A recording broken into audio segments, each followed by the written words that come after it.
I'm Judy Cleary. I'm one of the board members out here at the Beaver County Industrial Museum.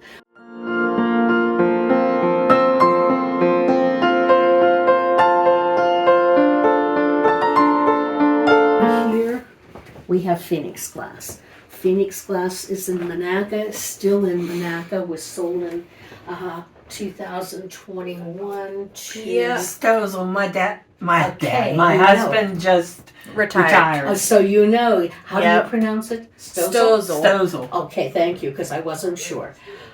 Phoenix was started in 1880 when the electrical industry was kind of growing and getting going. They started with clear glass tubing to insulate the electric lines. Unfortunately, glass tubing doesn't bend, so they found out real quickly that wasn't a great idea.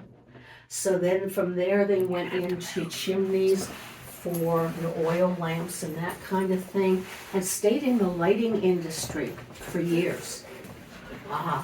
Over the time period they made all kinds of different globes and that, all different sizes, commercial, big commercial ones for building construction, small ones for home lighting, and until they basically stopped making things and putting their own name on it. When they went all machine made in the 50s, they started making things for other people and that, and then you didn't see their name on glass too much after that. This is a lamp that's Phoenix. Now, they would have just made the glass. That would have been a clear glass, and they blew the color, painted it on the inside, and then somebody decorated it on the outside. But they would have just sold that piece to another company. Somebody else would have put the lighting fixture in it and that kind of thing. In the 1880s and 1890s, they had an English glass artist come over. He was famous. He was a famous glassmaker with the famous Webb family that were all in glassmaking. And he did a lot of art glass for them. There's some examples of it there. Excuse me, we really can't recognize a lot of it, as a couple different companies in this country were making art glass similar to that. But we do know some of their pieces, but again, not all of them. But again, very fine art glass. They made some cut glass, but then basically they saved the cut glass for their globes and that they made for the lighting industry. It is guessed that the cut glass globes and everything down in the Capitol in Harrisburg is all their glass. So if you're ever down there and see those gorgeous cut glass globes, think Monaca. Okay. In the 1930s into about early 1950s, they made a series of art glass vases that are highly collectible today. Basically, it was blown glass into a mold, and then they would put a color on it. They'd spray the color on it.